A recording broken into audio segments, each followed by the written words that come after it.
Slonkar and Associates presently pay dividend 1% as share price is 20 plus. If the dividend were expected to grow 12% per annum forever, what is the firm's expected rate of return? Initial dividend is dividend is D1 divided by K minus G, the price of share. அப்போ நமக்கு என்ன கொடுத்துருக்கோம்? Dividend இருக்கான். Dividend ₹1, growth வந்து dividend ₹1 + 1 + 12%. What is paying here? growth வந்து 12%. P வந்து ஒன்று கொடுத்துட்டான், 20 rupees. இப்படின்னு செக் பண்ணி இதுக்கு கேவி கண்டுபிடி ஃபார்ம் இருக்குங்க. அது கேவி காஸ்ட்டாக கேபிடி கண்டுபிடிக்கிறதுக்கு D1 + P + G. What is D1? 1.12. What is P? 20. What is growth? 12%. So K is 1.12 plus C something like 17.6% KV. சரி, அது ஒன்றும் பிரச்சனை கிடையாது. அடுத்து வந்து பார்த்தீங்கன்னா, instead of situation part 1, suppose the dividend were expected to grow at 20% per annum for 5 years and 10% thereafter. Now, what is the firm's expected return on equity? அப்போ இது வந்து என்ன செய்யறாங்கன்னா, 1.12 5 years after that 10%. அப்போ நீங்கள் என்ன செய்யணும்? 1.2. You must find this trial method. அதுக்கு இந்த ட்ரையல் மெத்தடு அப்படின்னு பார்த்தீங்கன்னா, இது கொஞ்சம் யூஸ் தான் நம்ம போடணும். ட்ரையல் அண்ட் எரர் மெத்தட்னு சொல்லுவாங்க. அவன் திருப்பி கணக்கு படிச்சுன்னா தான் புரியும். அது have telling you instead situation part 1. Suppose the dividends were expected to grow 20% per annum for 5 years and 10% thereafter. 10% thereafter. Now, what is the firm's expected required rate of return? அப்படின்னு சொல்லிட்டாங்க. அப்போ எவ்வளோ இருக்கலாம் அப்படின்னு கேட்டாங்கன்னா, அப்போ இந்த firms required rate of expected rate of ஒன்று கேட்குறான். அப்போ தெரியாது நமக்கு இல்லையா, எத்தனை பர்சன்ட் நமக்கு தெரியாது. ஆனால் பாருங்க, டிவிடெண்ட் வந்து growth 20% ஃபஸ்ட்டு போகுது. அதுக்கப்புறம் கடைசியாக தான் என்ன செய்யுது, 10% வருது இல்லையா. சரி, அப்போ நம்ம ஒரு idea, get some ideas. So listen, நான் சொல்கிறான், trial and error method use பண்ணலாம். அப்போ என்னங்க அப்படின்னா, ஃபஸ்ட்டு 1.12 20% சொல்கிறான். 1.20%, 20% கணக்கெலாம் 20% எக்ஸ்பெக்ட் பண்ணுறோம். இப்போ இதுக்கு 1.20%.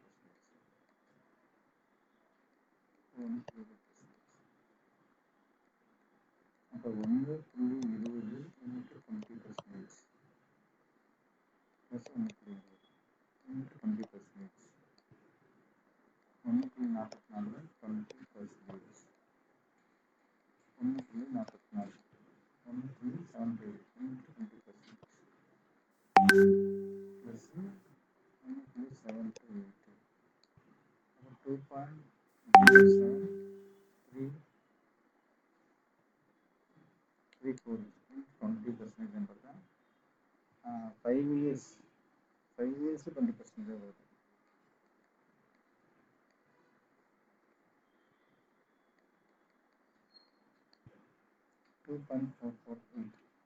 இதுதான் வந்து 5 இயர்ஸுக்கு வந்து 2.448.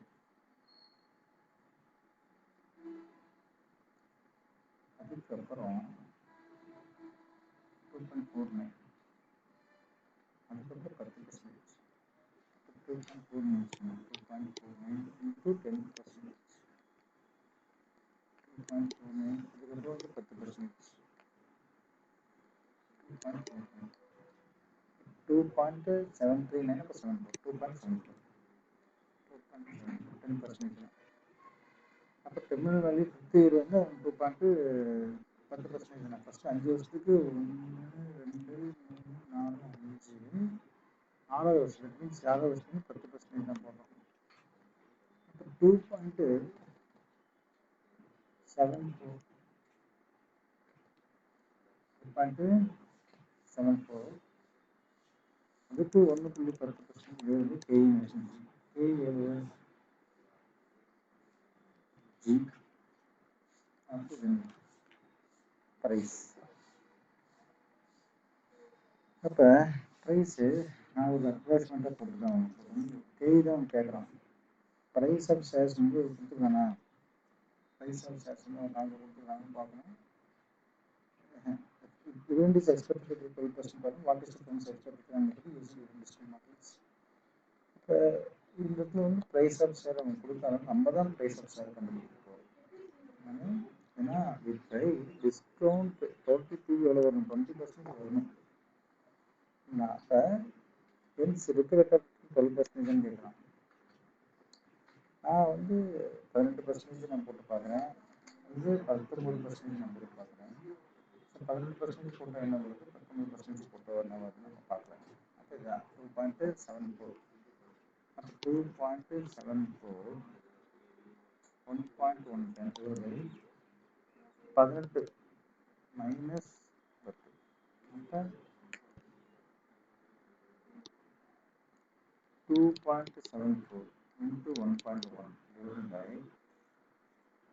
10. அப்போ 37 வந்துச்சு. 37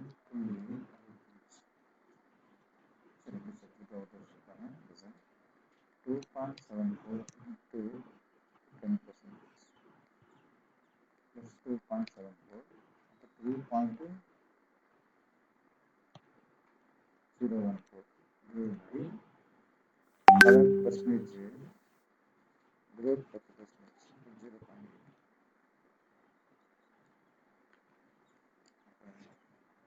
0.8 3.014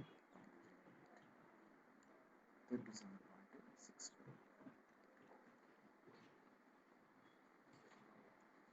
See, the present value நீங்கள் கொண்டு வரும் இல்லையா, present value 5 years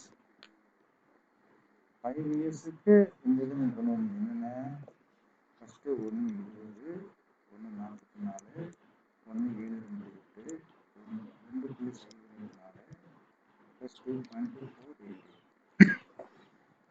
இதோடைய ப்ரெசன்ட் வேல்யூ நீங்கள் எப்படி கொண்டு வரீங்கன்னா, அந்த 18% ப்ரெசன்ட் வேல்யூ கொண்டு வரும். அப்போ 18% present வேல்யூனா 1 divided by 1.18 0.8475 into 0.8475 into 0.7182 எப்படி 7 இப்போ பாருங்க 7182 6.0 அடுத்தது 5.788 437. இப்போ இதுதான் உங்களுக்கு ஸோ அதெல்லாம் புரிஞ்சுதுங்களா. 6086 அடுத்தது 5158 அடுத்தது 248 வந்து 4371. அப்போ இதுக்கு 37.65 அதே 5வது வருஷம் 0.4371. இப்போ இதெல்லாம் கூட்டி பார்க்கணும்ல, கூட்டி பார்த்தா என்ன வரும் 1.017 1.0 செக் பண்ணி பாருங்க. 1.2 into 0.8475 அப்படிங்களா. அடுத்தது 1.44 into 0.7182 0.1034. அடுத்தது வந்து 1053 168 1.09 அடுத்தது 14.7 14.97 plus 1.09 plus 1.068 plus 1.053 plus 1.034 plus 1.07. அப்போ 20.28 இருந்துச்சு. 20.28 இருந்துச்சு. இப்போ 20.23 கூட சொல்லலாம். இப்போ 18% போட்டோம். சரி, அப்போ இப்போ 18% போட்டீங்க, ஒரு 19% போட்டு பாருங்க. அப்போ அது 2.7 1.29 டிவைடட் பை 19% டிவைடட் 10. இப்போ 2.74 into 1.10 divided by 0.09. 33.488. இதுக்கு 19% நீங்கள் வந்து 15% வரைக்கும் பர்சன்டேஜ் எடுத்துட்டீங்க. அதே மாதிரி 19% நீங்கள் எடுக்கணும். டேக்கன் 10-11%, அதுக்கு ஒரு ஆன்சர் வரும். நான் அந்த ஆன்சர் இருக்கிறேன். நீங்கள் வந்து செக் பண்ணி பாருங்க. அப்படின்னா 1 divided by 1.19 1 2 3 4 5 அப்புறம் 41 சரி. இந்த ஆன்சர் உங்களுக்கு நான் போட்டு காமிக்கிறேன். ஸோ அப்பயும் எவ்வளோ வரும்னு பார்ப்போம். ஓகேவா? அப்போ வந்து ஃபஸ்ட்டு வந்து 1.008, அடுத்து வந்து 1.017, அடுத்தது 1.026, அடுத்து 1.032, அடுத்தது 1.043, அடுத்தது 12.76. அப்போ இன்ட்டு நீங்கள் கண்டுபிடிச்சி 37.6.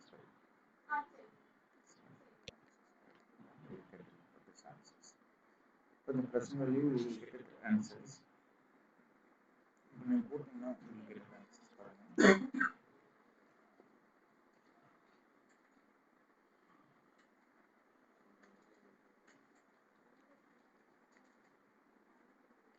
$1.008 plus 1.017 plus 1.032 plus 1.043 plus 12.76.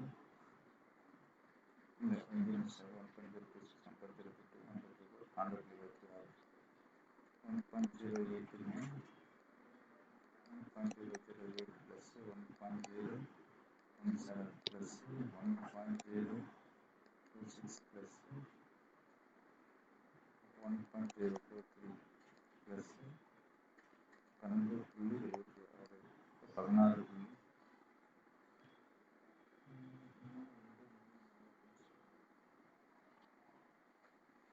இந்த இடத்துல எங்கே தப்பாக இருக்குன்னு சொல்லுங்கள், நான் சொல்கிறேன்.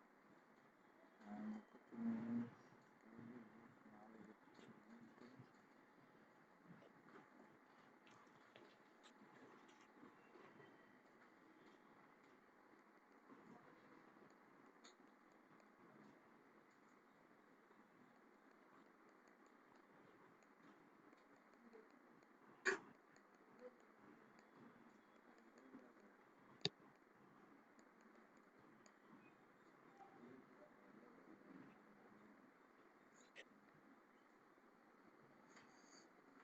சரி. இப்போ 19% நீங்கள் கண்டுபிடிச்சிங்கன்னா அது வந்து ஒரு ஆன்சர் வருது. இந்த இடத்துல கொஞ்சம் ஆன்சர் தப்பாக இருக்குது. பட் ஆனால் நமக்கு வந்து கிளியராக வரும். அதனால் நம்ம போட்டு பார்க்குறது பெஸ்ட்டு. இப்போ வந்து இதே மாதிரி நம்ம போட்டு பார்த்தா தான் எக்ஸாக்டாக நமக்கு கிடைக்கும் ஆன்சர்ஸ். அதனால் நம்ம வந்து அசம்ஷன்லாம் வேணாம். நம்ம ஃபஸ்ட்டு என்ன செஞ்சிடலாம், போட்டு பார்க்கலாம். 1.44 1.728 2.074 2.88 இந்த 30% வேணான்னு பார்க்கலாம். அது இல்லை, 50% வரணும் என்ன பார்ப்போம். 2.74 into 1.10 divided by 0.9 படுத்தும்போதுதானே 33.48 33.48. See 1 divided by 1.19 இதான் பார்க்கணும். 840 அடுத்தது 7061 அடுத்தது 5934 அடுத்தது 4986 அடுத்தது 4190 33.48 into 4190 நம்ம பார்க்க போகிறோம். பார்க்கலாம். 1.2 into 0.8403. This is correct. Second 1.44 into 0.7061. This is correct. 1.026 into 1.728. 0.728 into 0.595 1.025 கரெக்டுங்க. அடுத்தது வந்து 2.074 into 0.4986 1.0 கரெக்டுங்க. அடுத்தது 2.488 into 0.490 இதுவும் கரெக்டுங்க. அடுத்தது 33.48 into 0.490 14.02 இப்போ இதை கொடுத்துடலாம்.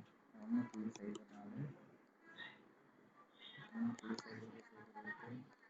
ப்ளஸ் 1.07 அடுத்து 1.02 ப்ளஸ் 1.02 ப்ளஸ் 1.04 3 ப்ளஸ் 14.02 19.4 இது வந்து 19.4 இருந்துச்சுன்னா நம்ம வந்து எல்லாரும் அதாவது கேள்வி எவ்வளவு இருக்கு கேட்டோம்னா lowest rate plus NPV at lower rate divide by NPV at lower rate minus NPV at higher rate into baker. அப்போ நம்ம பார்த்துக்கணும் அசம்ஷன்ஸ். ஸோ இதில் கட்டுற ஆன்சர்ஸ் வெரி சிம்பிள்ஸ். அப்போ இது வந்து 18%. இங்கே கண்டுபிடிச்ச செலவு வந்துச்சு உங்களுக்கு 20.23 இல்லையா? ஸோ 20.23 மைனஸ் ஒரிஜினல் அமௌண்ட்டு 20 அடுத்தது 20.23 மைனஸ் 19.40 இல்லையா? இன்ட்டு டிஃபரன்ஸ் ஒரு பர்சன்டேஜ். அப்போ 20.23 பர்சன்ட் 0.23 அதே போல் 20.23 மைனஸ் 19.46 0.77 into 1% plus 11%.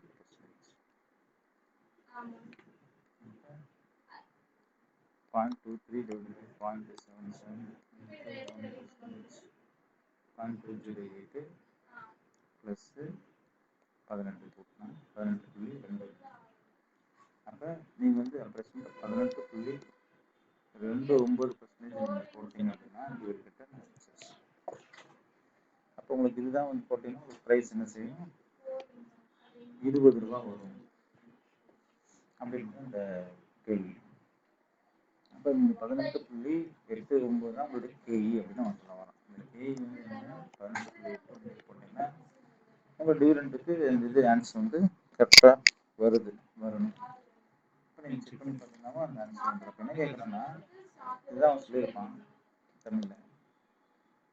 அப்போ டைல் மெத்தடில் ப்ரெசன்ட் வேல்யூ 20 வரணும்னா நீங்கள் 17.6 18 அது நான் சொன்னீங்களா அங்கே வந்து பார்த்தீங்கன்னா 18.29 வந்து அப்போ 18 கிடையாது 19 கிடையாது.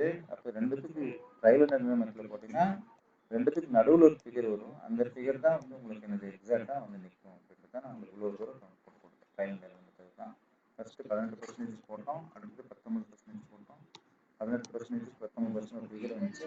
இப்போ ஃபார்முலா எல்லா lowest rate plus NPV at lowest rate minus actual lowest rate minus actual lowest rate minus higher value 19 வந்துச்சு. இது போட்டு போட்டிங்கன்னா 18.90